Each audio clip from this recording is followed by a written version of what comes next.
आखिर ये जो ग्रीटा लड़की है ये कौन है और क्यों सोशल मीडिया के ऊपर ये वायरल हो रही है। और आपने कमेंट सेक्शन के अंदर ज़रूर बताना है कि क्या ये कहानी ज़मीर झंझोड़ने के लिए या मलामत करने के लिए काफ़ी है या नहीं है। कभी आपने सोचा है कि दुनिया में इंसानियत का जो असल इम्तिहान है वो कहाँ होता है, या कभी आपने इस बात पे गौर किया हो कि जुल्म के ख़िलाफ़ खड़ा होना जो है वो कितना मुश्किल होता है। ये जो अभी मैं आपको जिस बंदी के बारे में बताने लगा हूँ ना, ये कोई फ़िक्शन नहीं है, ये कोई स्टोरी नहीं मैं आपको सुनाने लगा, बल्कि 22 साला स्वीडिश लड़की ग्रीटा की ये कहानी है जिसे इजरायली फोर्सेस ने एक बार फिर गिरफ़्तार कर लिया। जी हाँ, पहली दफ़ा भी ये गई थी और गाज़ा के लिए ये इमदादी जो काफ़िले गए थे, इसने सबसे पहले इनिशिएटिव लिया था और सबसे पहले ये अपने साथ 4 बंदे लेके गई थी जो दोस्त थे। और ये कोई आम गिरफ़्तारी नहीं थी, बल्कि ये द टेस्ट ऑफ ह्यूमैनिटी था। और आपको मैं बताऊं कि चंद माह पहले भी इसराइल ने इसे धमकी दी थी जब इसको पकड़ लिया था, और उन्होंने बहुत क्लियर इसको ये कहा था, इस बच्ची को, कि अगली बार अगर तुम यहाँ पे आई तो जान से मार दी जाओगी, हिम्मत मत करना यहाँ आने का। लेकिन वो डरी नहीं, वो पीछे नहीं हटी, वो रुकी नहीं, और इसने दोबारा यहाँ ये आई और इसने पूरी दुनिया को इकट्ठा किया, पूरी दुनिया से मुराद के जो लोग हो सकते थे इसके साथ, और दोबारा वो उनके पास आई और वो इमदाद करने के लिए। This genocide is being enabled and fueled by our governments, our institutions, our companies, our elected officials who are supposed to represent us, and your complicity. आप ज़रा सोचें कि ये कौन सा जज्बा है जो एक 22 साला लड़की को अपनी जान की परवाह किए बग़ैर इंसानियत के लिए जो है वो उसको पुश करता है और वो यहाँ तक आ जाती है। और इसमें जो सबसे मज़े की बात है वो ये कि काफ़िला सिर्फ़ मुसलमानों का नहीं था, ये काफ़िला जो था ये सिर्फ़ एक कौम का भी नहीं था। अगर आप गौर से देखें तो इसमें मुख्तलिफ़ ममालिक से मुख्तलिफ़ लोग मौजूद थे इसके अंदर, यानी द वॉइस ऑफ ह्यूमैनिटी आप इसको कह सकते हैं। यानी इसमें मुसलमान भी हैं, इसमें ईसाई भी शामिल हैं, इसमें यहूदी भी हैं, सरप्राइजिंगली इसमें यहूदी भी शामिल हैं। लेकिन इन सब का एक मकसद है, और वो मकसद ये है कि हम ये जुल्म सितम नहीं होने देंगे, या इंसाफ और इंसानियत के लिए ये लोग खड़े थे। और शुरू दिन से इनको धमकियां भी इस चीज़ के ऊपर मिल रही थी। जब ये यहाँ से निकलने लगे थे तो इनको पता था कि वो इनके साथ क्या कुछ कर सकते हैं। यानी कभी इनके ऊपर से पाउडर गिरा दिए जाते थे, केमिकल्स फेंक दिए जाते थे रास्ते में, कभी बड़े बड़े धमाके आसपास करना शुरू, पानी में धमाके होना शुरू हो जाते थे, ड्रोन्स के ज़रिए फायर गिरा दी जाती थी कश्तियों के ऊपर, या नेटवर्क जो है वो उसको ख़त्म कर देते थे, उसको काटने की साजिश की जा रही थी, या कभी जहाज़ में आग लगाने की भी कोशिश की गई। हमने कुछ ऐसी फुटेजेस देखी। लेकिन आप ये देखिए कि फिर भी ये लोग रुके नहीं, ये लोग डटे रहे, और ये वो लोग हैं जो इंसानियत के सबसे अजीम मिशन के ऊपर निकले हुए हैं। यानी इससे बड़ी इबादत मेरे ख़्याल में इस वक्त कोई नहीं हो सकती।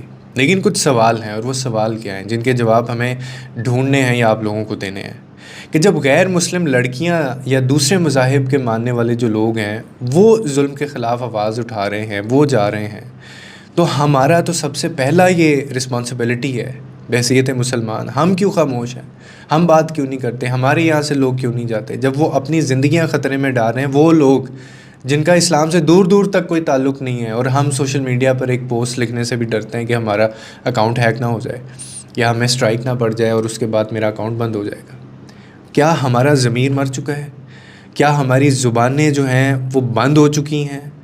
या क्या हमने अपने ईमान को सिर्फ़ ज़ाती मफादात के लिए महदूद रखा हुआ है कि सिर्फ़ जहाँ फ़ायदा है, जहाँ मकसद पूरा होता है वहीं हमने देखना है, और कहीं हमें किसी से कोई कर्ज़ नहीं है। और मेरी दुआ है कि अल्लाह इन सब की खदमात को कबूल फ़रमाए। जो लोग गए हैं ये आम बात नहीं थी, अल्लाह इनको अपनी राह का सच्चा राही भी बनाए, और अल्लाह करे कि इनकी जो कोशिशें हैं वो ज़ालिमों के किले को तोड़ डालें।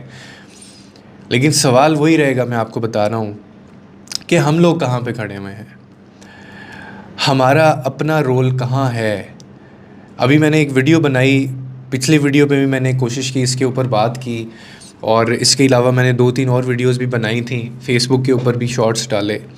यानी हमें तो प्लेटफॉर्म ही दिया हुआ है ना, तो हम उस पर बात कर रहे हैं। हमारे भी अकाउंट्स बैन हो सकते हैं, हमें भी स्ट्राइक्स आती हैं, हमें भी वार्निंग्स आती हैं कि जी आप इसके ऊपर बात ना करें, इस टॉपिक के ऊपर। लेकिन मैं हैरान इस चीज़ पे हूँ कि कुछ ऐसे कमेंट्स नीचे देखने को मिले कि जी आप यहाँ पे क्या कर रहे हैं, मतलब आप चले जाएं, ये बिल्कुल वही वाला जवाब दिया इन लोगों ने जो वो मुश्ताक अहमद ख़ान साहब को दिया था कि तुम्हें अगर इतनी फ़िक्र है तो तुम गाज़ा क्यों नहीं चले जाते।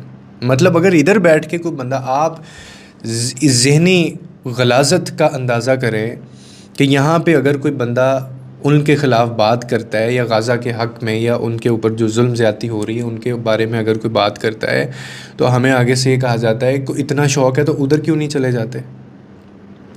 मतलब इतने हम लोग बेगैरत और हमारे ज़मीर इतने मर चुके हैं कि हम लोग ये तक बर्दाश्त नहीं करते कि कोई बंदा अगर उसके, आपको पता है पाकिस्तान में उसके ख़िलाफ़ एहतजाज नहीं आप कर सकते, आपको अंदर डाल देंगे।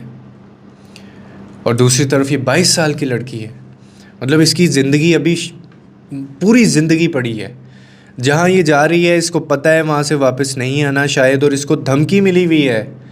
यानी उन्होंने इसको कहा हुआ है कि अगर दूसरी दफ़ा तुम यहाँ पे आई तो तुम मार दी जाओगी, तुम्हें हम मार डालेंगे, ज़िंदा यहाँ से तुम बच के नहीं निकलोगी। वो फिर भी लोग इकट्ठे करती है और फिर भी जाती है, और वो कहती है कि मैं उन इसराइल से नहीं डरती, या उनके जुल्म से नहीं मैं डरती, या वो मेरे साथ क्या करेंगे मैं उससे नहीं डरती। मुझे डर उससे ज़्यादा इस चीज़ का है कि जो पूरी दुनिया में जो लोग ताकत रखते हैं, जो मुसलमान हैं, जिनके ये भाई बहन हैं, जिनके ये अपने मज़हब के लोग हैं, वो चुप हैं। ये ज़्यादा तकलीफ़ देह है। दैट इज़ व्हाट स्केरिंग मी। ये वो चीज़ है जो मुझे डरा रही है। Where is global media when it comes to defending their journalist colleagues who are being systematically targeted and killed, risking their lives reporting about the situation in Gaza? No one is free until Palestine is free. और वो बिल्कुल ठीक बात कर रही है कि हमेशा नुकसान तब हुआ है, हमेशा इंसान वो जंग तब हारा है, या हमेशा आगे जाके भी डिक्लाइन हमारी ह्यूमैनिटी का तभी आएगा कि जब वो लोग जो ताकतवर हैं, जो ज़ुबान रखते हैं, जो बोल सकते हैं, वो चुप होंगे, वो कमज़ोर का साथ नहीं देंगे। तो हैट्स ऑफ टू दोस्त जो यहाँ पे गए। और मैंने आगे भी एक वीडियो में बात की है कि इन्होंने तो अपने आप को सुरखरू कर लिया, ये तो कामयाब हैं।